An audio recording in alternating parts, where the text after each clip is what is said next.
A flood of this proportion, I don't think there's any history to it. Well over 100 years, we can't document a flood with this kind of devastation. When you get the kind of rain that we got in the amount of time that we got it in these mountains, you're not going to stop it.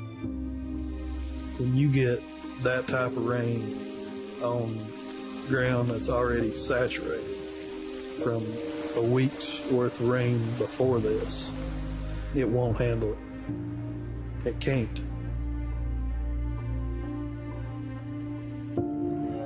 For me, this is home.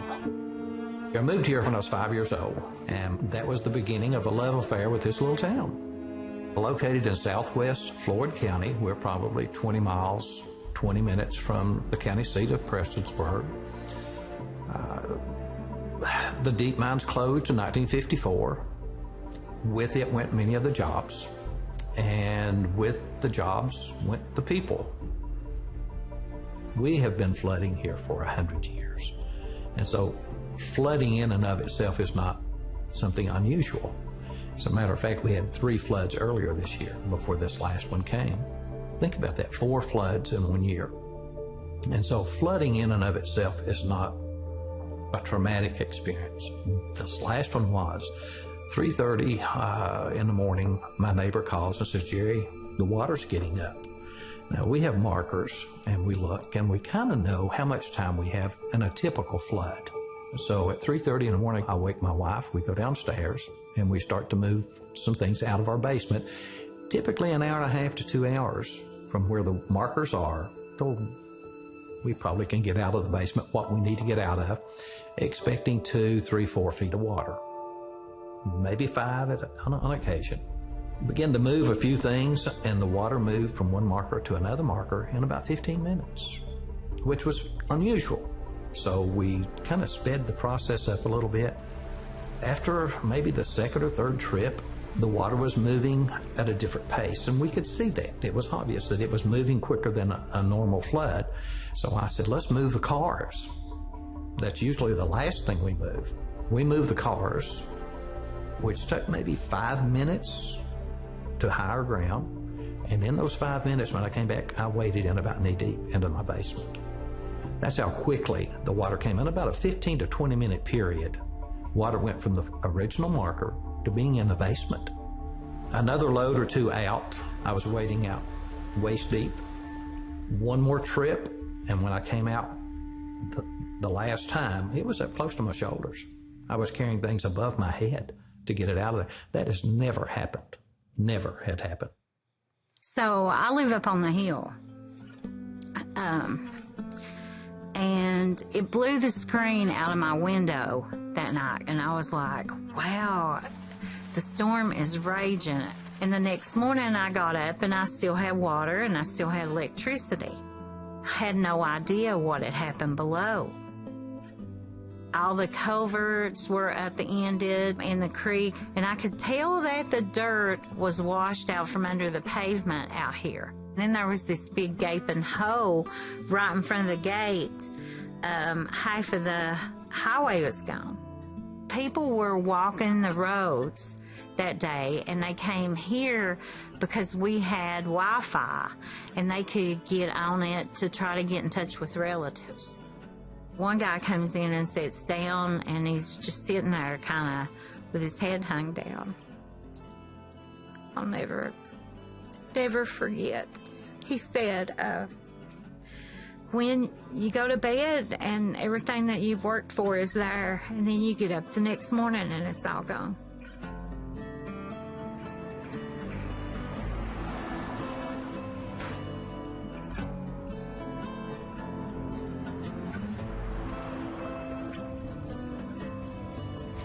You can tell how high this water had gotten by the debris line. And you think of how much water it took to fill that up. As you can see, what's left of these homes that were sitting down here, there were multiple. Just a pile of wood. First few hours after the flood, I mean, the only way I can describe it was chaos. A lot of people frantically scrambled around trying to save what possessions they could and ultimately trying to save their lives. Kentucky State Police received over 130 missing persons complaints, as well as over 1,000 welfare checks for individuals in the communities that we serve. Going out in the community and seeing the devastation that took place is just absolutely humbling. You know, I've traveled around the state and worked different places, but this is different. This is home. These people here, they've been through a lot. They're tough people. They've had to fight their entire lives. It's a very poor community. However, that doesn't take away from the caliber of people that live here. I know people that lost their homes, cars, everything, and they're still out trying to help their neighbors clean up what they can. Now, you tell me how somebody who just lost everything that they have is that selfless that they're still going to go out and help their community. And that just is a testament to the type of people that live here in the mountains.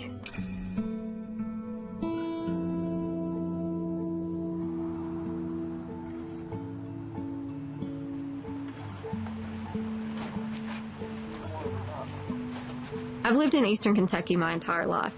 I think this is not just a mentality for myself, but for everyone here. If I've got it, they've got it too. I think it's in our bloodline. It's been bred into us. You care for your neighbor.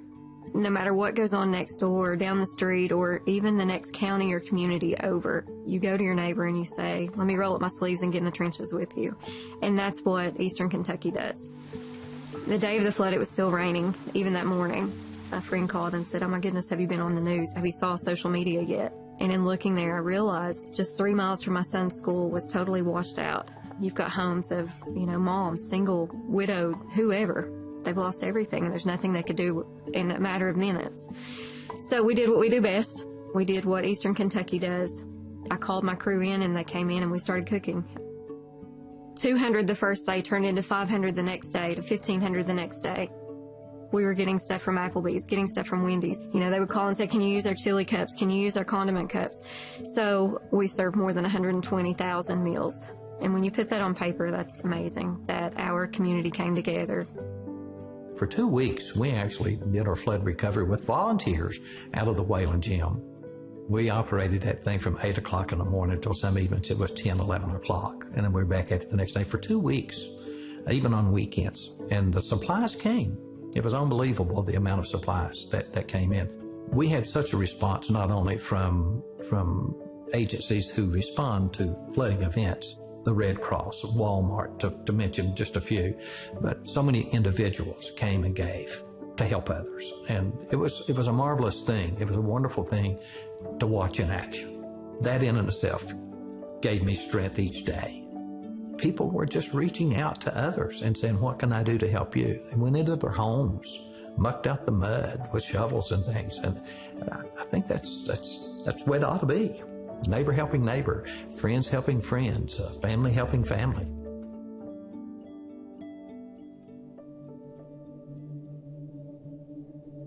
My family's about 8 generations deep right here. 8 generations.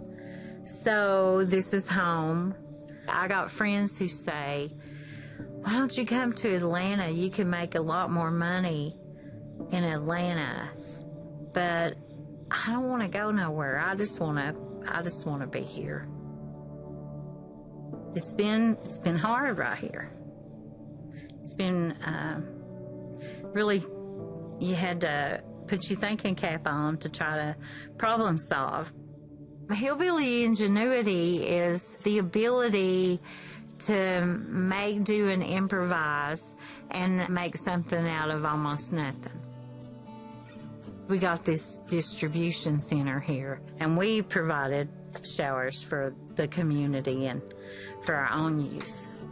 So those showers out there are made from cheap fixtures and pipe and 5-gallon buckets and black plastic and 2x4s. They're really functional. First morning we got those things rigged up, and I came down and I had been bathing in a pan for like 7 days. And I came down here and I heated me up some water, got up there and poured it in the bucket and got in that shower and soaked my hair up, and it was just so luxurious, even though it was makeshift. I could go on all night about all the ways that folks have took care of each other. It's been pretty heartwarming. Everybody's trying to make sure that everybody gets access to what's offered. And so we have all kinds of people that have rolled in here on four-wheelers and side-by-sides to make deliveries to the elders and sick and the young mothers who can't drag their kids out and all this. And so they have run supplies up and down these haulers and into areas that you couldn't really access with a vehicle, with a regular vehicle, and just counted it a joy. It just took a lot of people to take care of everybody, but I think we've kind of succeeded. I mean, that's pretty amazing with the amount of water that we had and the devastation. But I think there's something resilient about mountain people that live in these hills. I think there's a hardiness about people, and we've been conditioned to kind of do things on our own. When disasters hit, we tend to take care of ourselves and help our neighbors. I'd like to say that we do it to a fault, that we are so resilient and so determined that we've accepted disaster as a way of life. And that really should not be. You know, think about a larger city experiencing 4 floods in 1 year. What would they be doing? We accept it and move on. But I sense now an urgency for there to be action. I think we're tired of accepting a way of life that is not advantageous for us. We don't need to have these floods. We don't need to have the damages that we do. There's things we can do to help. I heard this term this week, and I loved it so much. A guy was here from South Dakota, and he talked about post-traumatic growth, because things were pretty bad before the flood. Now they're 100 times worse. So it can only get better if we try to rebuild and rebuild it correctly. I mean, it may take years to get there, certainly, but I don't think we ought to give up on that. I think we ought to keep pushing for that. People of Eastern Kentucky are very resilient in the sense that they don't give up. When we get back in the corner, that's the time to fight. And the floods had put us in a corner, and we're ready to fight back and do what we have to do to make sure that we thrive moving forward from this.